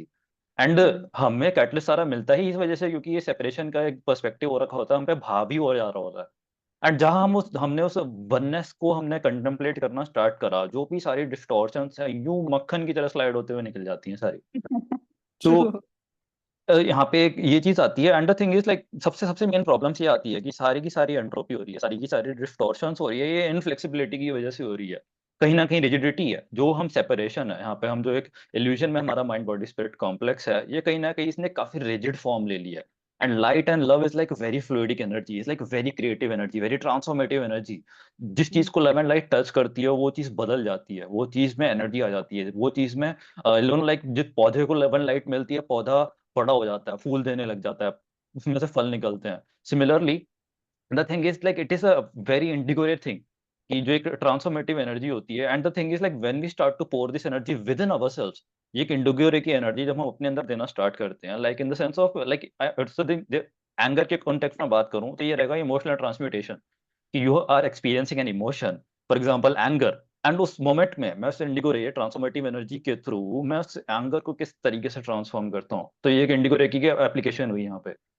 तो सिमिलरली मेंटल प्रोसेस के अंदर हमने थॉट प्रोसेस को मैं ट्रांसफॉर्म कर रहा हूँ, अपने मेंटल स्ट्रक्चर्स को ट्रांसफॉर्म कर रहा हूँ, अपना ज्योग्राफिकल टोपोग्राफी को मैं ट्रांसफॉर्म कर रहा हूँ, ये ट्रांसमिटिंग वर्क है, ये सारा इंडिगो रे की एप्लीकेशन है। So it is like totally an application of Indigo Ray. You know, this whole spiritual work is application of Indigo Ray. And जब हम Indigo Ray से हम ये चीजें ट्रांसमिट करना स्टार्ट कर पाते हैं, I am able to modulate my emotions at my own will and consciously, and I am able to modulate my internal structure based on जो भी कैटलिस्ट मेरे पास आ रहे हैं उसको ये मेरे को मैंने दुकान से मैंने खरीद के लाया एक वास, मैंने वास मैंने अपना जाके जहाँ पे दरवाजा है वहां पे ही रख दिया। अब क्या होगा, कोई दरवाजा पे सीधा आगा लात मार के तोड़ देगा, इसका मतलब मैंने कैटलिस्ट को सही जगह रखा नहीं है। मेरे को क्या करना है, मेरे पास कोई कैटलिस्ट आ रहा है, मेरे को उसको जो घर में जहाँ सही जगह होती है कि कंसोल पे रखना है, मैं उसको वहां पे रखूंगा ताकि वहां पे अच्छा भी लगे एंड वो चीज मेरी सेफ भी रहे। तो दिस इज हाउ कैटलिस्ट को लाके उस चीज को रखा, and this takes energy, this takes transmutative energy. Mental geography के अंदर वो कैटलिस्ट है अपना, उस चीज को मैं कहाँ से उठा के किस तरीके से ट्रांसम्यूट करता हूँ, it takes indigo ray energy. The thing is, the more we are able to practice this indigo ray energy, the more we are able to do the magical works. जो कि अपना जैसे कि अब हम पत्थर को उठाने वाली जो चीजें कर रहे थे, लाइक लाइक जो पिरामिड्स बना दिए थे, and all of this things, सारी magical working manifestation, all of these things are like indigo ray energy, indigo ray energy की एप्लीकेशन है। It is like just the whole same thing, कि हम अभी के टाइम पे लाइक ग्रीन रे की हमने बातें समझ ली, लाइक सब चीजों को लव करना, अंडरस्टैंड करना। फिर यहाँ पे ब्लू रे आता है कि हम उस चीज को अंदर रिफ्लेक्ट करके we are able to refine those understandings based on honest communication. Honest communication के हिसाब से मैं उस अंडरस्टैंडिंग को रिफाइन करता हूँ। एंड जब मैं ऑनेस्ट कम्युनिकेशन कॉन्टिन्यूसली कर पा रहा हूँ, मैं ये देखना स्टार्ट कर पा रहा हूँ कि यार मेरा जो एक थॉट प्रोसेस है, मेरा एक हर एक्शन है, मैं जहाँ पे कॉन्शियसनेस और अवेयरनेस अप्लाई कर रहा हूँ, वहाँ पे ट्रांसफॉर्मेशन एंड ट्रांसम्यूटेशन हो रही है। एंड फिर मैं उस अवेयरनेस को किस तरीके से डायरेक्ट करूँ ताकि मैं सेल्फ डायरेक्टेड कॉन्शियसनेस के थ्रू ट्रांसम्यूटेशन कर पाऊँ। तो दिस इज अवर ऑब्जेक्टिव, कि मैं ट्रांसमिटेशन इस तरीके से कर पाऊँ कि जो भी मेरा एक्सपीरियंस आ रहा है वो मेरे अंदर एड अप हो रहा है, एड अप हो रहा है, एड अप हो रहा है, मेरी चेतना फैलते जा रही है, फैलते जा रही है, फैलते जा रही है, until the point I am the one infinite creator. This is the ultimate objective. This is the work of an adept. What you This is described is the fully work of an adept. adept. Step-by-step process of how to become an adept. Yeah, so like this was like kind of more for you, like Indigo Ray works, like you have the capacity to do the Indigo Ray applications. So Yep. Okay, nice.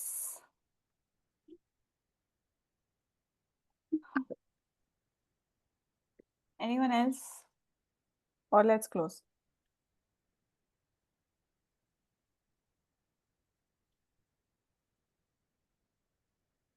Okay, let's close. Next session में मिलते हैं, बचे हुए 3-4 pages खत्म कर देंगे। खत्म नहीं करते, धीरे धीरे लेके चल रहा है यार।